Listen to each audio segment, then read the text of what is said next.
All right, now on to the what the fuck we're playing this week, which we're going to be talking about Spider-Man PS4, Operencia, and Days Gone. Now, let's start off with Days Gone. Now, I don't know if you guys have seen it yet, but I did an unboxing of the Collector's Edition on our Facebook group, so you can go watch that if you want to see the Collector's Edition. So I picked this up this past week for the PS4. It's a PS4 Sony exclusive first-party game. It's sort of like Sons of Anarchy in a zombie world, I guess. It's a zombie game, post-apocalyptic, because every game this year is a post-apocalyptic game. But I haven't really played tons of it yet, but I've played enough to know that I'm definitely digging it so far. Sort of just to give you a sense of what it feels like to me at this point in the game. It's sort of a little bit like The Last of Us meets State of Decay, sort of pulling a lot of things from both of those games. Kind of feels like The Last of Us as far as like, it's a third person sort of cover based shooter. You're kind of sneaking around. There's a lot of stealth elements to it. You're going to be using melee weapons, guns, and stuff like that. It's kind of also like Left 4 Dead in that you're sort of picking up scraps and random things around the environment, crafting stuff on the fly, health items and Molotovs, and repairing your melee weapons when they get damaged and stuff like that.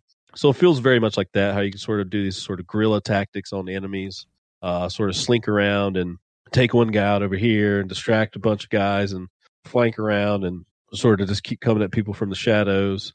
Because so far it doesn't seem like the actual gunplay is super strong. Now they are sort of going for another thing that The Last of Us did, which a lot of people don't like this, but I kind of like it to a certain degree, although I can see why some people don't. Which is like, Joel in The Last of Us, how the sort of aiming would sort of sway a little bit. Like he wasn't like a marksman, he was just a, average dude. And of course he wouldn't be just running up in a room, busting all these headshots off. So they kind of have that in this game where, you sort of have to give your reticle a second to sort of settle on somebody. You need to make sure you're taking a clean shot, especially if you're using like single shot weapons and stuff like that. But the human AI seems not great. It's fine so far. I've definitely seen some videos online, people showing off the human AI being really dumb. So that combined with some like not so great gunplay kind of make it seem like I'm probably going to lean more into sort of the melee side of things. But it's kind of almost has a Tomb Raider vibe. Sort of you have these three different sort of skill trees that you can spec into. You have like melee stuff, survivability, and your sort of guns and stuff like that. And as far as the State of Decay stuff I was talking about, it's more about, like you got a motorcycle and you're sort of, you got to worry about fuel and resources. And you have these little different camps that are scattered around the map. And you're going to sort of be going in and out of those, doing different things for the different camps. So it has that sort of, State of Decay vibe where you're going out into the world, gathering some resources, coming back to different camps and trading things in. It's not exactly like State of Decay in that you're building up your own little communities and everybody's on your side necessarily. You're having to build the trust of the different people and the different factions in these camps. I've only seen one of them yet, so I don't really know how in depth the system goes. Fighting the zombies and all the stuff feels really good so far. I mean, it's kind of a slower paced game, it seems like, for the most part. I'm definitely enjoying the narrative quite a bit so far. Like the way they're just kind of pulling you around to different sort of story beats and sort of things are unfolding. I've actually been drawn into sort of the narrative more than I thought I would. I'm kind of liking that. It doesn't seem like there's a lot of sort of Ubisoftification of the open world so far, where there's just shit littered all over the map for you to do. I'm sure some more stuff's going to open up as I get further in, but right now it sort of seems like I'm just kind of bouncing to main objectives. They have other cool stuff that I like in the game where they sort of show you how much a percentage of a storyline you've completed and where you need to go next if you want to complete more of the storyline. And I don't know, they have a lot of like really unique ways in which they show you all the information in the game and all the things that you need to be doing and what you need to be worried about. I don't know. Like I said, I'm not super far into it right now, but I'm definitely really digging it. Graphics look nice. Gameplay is pretty decent. So this is kind of sort of filling the void for me as far as zombie games as I sit here waiting for The Last of Us 2 to come out. So I guess you haven't played this game at all? I don't know. It doesn't look too great. And the first thing I think of is like, why is he driving a motorcycle? Does it explain why he's driving a motorcycle around when there's fucking zombies everywhere? Well, I mean, that's kind of his like bike, and of course they do the thing at the beginning of the game where his bike gets fucked and he has to ride off with his friend, and they cover it up. We're gonna come back and get it, and of course when you come back and get it, someone's already got it, and then by the time he finds it, it's been like stripped of everything. So that's how they start the game off, and making you upgrade your own goddamn motorcycle again. So it's just Mad But Max? yeah, a little bit, yeah. That's exactly Like I what said, happened in the Mad Max I'm game. not too far into all the systems to see how far like leveling up all these skills and upgrading your bike's going to work. But yeah, it's. I mean, you are from a biker gang, so it makes sense that you would have a motorcycle. It's kind of the easiest way to get around because you're sort of in this forest of like Oregon or something like that. So it's not like I mean, there are sort of main roads where there's like cars, and it really makes no sense why you can't just get in the cars in this game too if you wanted to. So they're just kind of like stationary. But yeah, so it kind of makes the most sense of like sort of dipping through trees and off the beaten path why you would have a motorcycle versus anything else. And you know, the zombies do hear your motorcycle. Like you can kind of just roll without going super fast, try to, you know, get by without them hearing you a lot of times. So far, it doesn't seem as corny as maybe I thought it would. But yeah, I don't know. That's I'm not really having a problem with that so far. It feels all right. I don't know. I have problems with that whole like zombie apocalypse scenario where just people do dumb things and things just don't make sense. And the bike doesn't make sense to me. Yeah, I mean, so far there's nothing that's really like seems really stupid about this game for me. And like I said, I was a bit worried. A lot of the sort of impressions before it came out and even leading up to release, as people got review copies early, I was a little bit worried about it. But from what I played so far, it feels a little bit better than I thought it would, and I'm actually liking it a little bit more than I thought I would. So I don't know. So far, I guess 2 thumbs up for me, but I'm going to need to play a little bit farther in before I can really give this game a solid judgment or opinion. So I haven't had too much time to play in the last week and a bit. I'm finishing up Operentia, The Stolen Sun, which is a game I talked about last episode. It's like a traditional dungeon crawler where you move around and you fight people on like a square-based map. So I still recommend that game. Great game. But I also started as my side game the latest Spider-Man game for PS4, and wow, like it was kind of like when I played the Batman Arkham games, where I was like, God damn, they nailed Batman. And with this game, they nailed Spider-Man, especially the web slinging and traversing the city. Like they nailed it. Yeah, no, I enjoyed the shit out of it. Although I think, and even though this is the first game and probably another series of Spider-Man games, you know, by the end of Batman, he did have a lot more sort of flexibility in combat, different things he could do, stuff like that. And I still feel like Arkham is the better game because, like, you'll see maybe once you get to the end of Spider-Man, like once you sort of master the combat and the traversal stuff and all that, the traversal feels great, sure. But especially the combat, it started to feel like a little bit sort of like, all right, I kind of got this down. Like I know how to just come through here and take out a bunch of enemies real quick. And I feel like there wasn't as much variety in it.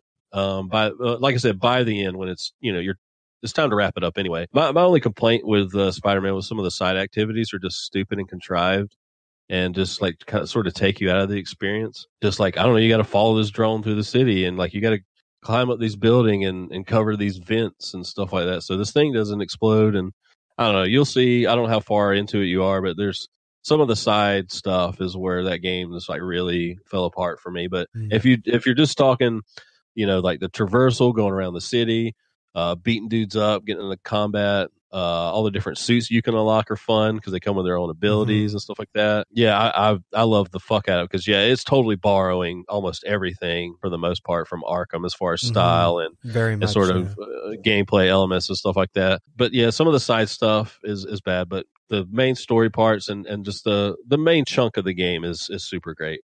I'm not too far in the story because like typical in games that have like collectibles and stuff, the second I can collect things, I just start collecting shit instead of doing the actual story. So I collected all the backpacks already. I've done almost all the like Kingpin, I forget what they're called, but like the Kingpin, like little hideouts or the hideouts or whatever you want to call it. Yeah, it's like, oh, I'm doing all those, and I've already like unlocked the entire map before like the third story mission. Yeah, that's what I did. I got all the backpacks like super early on. Because not only that, but you're kind of uncovering the city as you go and stuff like that. But yeah, I kind of did that too, and then I had to be like, all right, it's time to do like story missions and keep going here because you have that tendency when you play like a bunch of Ubisoft games and other open world games where you just want to like you're like, all right, I know there's gonna be a million fucking side things, so let me get it all done. But they don't overwhelm you here. It's still a nice amount. It's attainable. Yeah, it's more friendly. Whereas with Ubisoft, it's like hours of time to get these things. But one thing I was doing is I'm into photography, and I really liked how they added like Peter's like day job of being a photographer. And I actually made like a mini game out of it where I'm sure other people have done this too, but they should make this as like its own game where you have to take pictures while web slinging. Like you can't stop and take the picture, because that's what I was doing. I was just like swinging around, flying through the air and trying to take pictures of the landmarks that you needed to take pictures of. And I was having so much fun with that. And I ended up getting all the pictures already, like within like an hour, just from like going here and just flying around and taking a shot of this and that and all these things. Yeah, I can't remember if I completed that portion of it or not. I think I did, but I don't remember. I definitely didn't do everything in that game. Like I think some of the side stuff, it's like they want you to like 3-star or gold star, all that stuff where it's like really time based. I'm like, I'm not gonna do all this stuff for the platinum trophy. I did a lot of it though. But what did you think about? I guess one of the other parts I didn't really like, even though I understood why they put it in to sort of mix it up a little bit, was the Mary Jane segments where just kind of playing as her. Okay, well, wait till you get to that where you have to play as her in certain parts, and it's more about sort of stealth elements because obviously she can't fight and stuff. It just kind of slows the game down a little bit. It's just That's kind of weird. Yeah, it's kind of unnecessary. I mean, they're not like long segments, and you could say like, sure, it breaks up the Spider-Man action, but I don't know. You could completely rip those out, and it wouldn't be that big of a deal to me. I don't know. I'm really impressed with like the cutscenes and stuff, like the CG. Yeah. I thought that stuff looked great. Like it doesn't have the uncanny valley type thing, like you're watching a video game, but it's like square levels of like awesome FMVs. Like if you've watched any of like the Final Fantasy movies that have come out in the last like 10 years or whatever, it has that like really cool like CG that just looks legit, like things look alive. And I know you don't really mess around with this stuff, but you were talking about how you were taking the pictures in the game. But that game has an incredible photo mode too. Like I enjoyed. I might have to upload some of the pictures to our Bastards channel because they're all on my personal Facebook from when I played it back last year. But I took a bunch of, because it's a comic book game, yeah. And so you can sort of add these like filters, and you can even do like little chat bubbles. So you could technically, if you wanted to, go in and take all these little pictures while you're playing the game, come back and add sort of the little comic booky like chat bubbles and make your own story if you want to, or just take pictures and put little funny captions in the little bubbles and make it seem like a comic book. I always wanted to go back through and just have like Spider-Man and the villains just saying the most heinous shit to each other, like stuff that they would never say in character. You know what I mean? It's just like make a small little comic strip out of it. But even beyond that, like the photo mode is fucking awesome. You can take these just incredible shots. So I don't know. Like I said, I know you don't like playing with photo modes that much, but the one in Spider-Man is super fun to play with. It's funny because like I do photography in real life and videography stuff, but I don't really like doing it in games too much. I have no idea why. I don't know if it's because it's a video game, or if I don't really find it as like prominent to take pictures of because other people are taking screenshots and stuff of it too. I don't know. It's such a weird thing. I've never been able to figure that out. Like why I'm not an enthusiast at taking screenshots and stuff. Well, it's just, it all depends on the photo mode too, but like, cause a lot of people will just like frame or try to get like a good framing for a picture, but I always go in and like tweak everything that I can, like where exactly the camera is and like the filters, all the different like colorings on it, just anything that I can play with to adjust the way the photo looks. I'll do all that until I make something that looks far and away better than most of the screenshots that people take. Because most people just, go into photo mode and hit take picture, and they don't really mess with all the options. But I mess with everything. Like I've spent like, I don't know, half an hour or more like on one picture before, like 45 minutes, just trying to get like just trying to make it look perfect, or just like wholly unique. So you know what it is? I don't have time for it anymore. Like I just need to play the game because that's all I have time for. Yeah, my problem. I have the same problem, but my problem is that like I'll be like in the middle of this like intense part of the game, and I'll pause to like take a screenshot. So it's like 20 minutes later, I get back to the game that I should have just like play. I should just do a playthrough of a game and then do a second playthrough where I just take pictures, but that would be even more time. So there's no. There's no right answer for me because I can't stop taking pictures, and all of Sony's first-party games now have like great photo modes. Like Days Gone has a pretty good one that I'm going to delve into. It has a lot of fucking options, so probably going to see a lot of my Days Gone photos pop up here on the Bastards channel pretty soon. Question, and answers.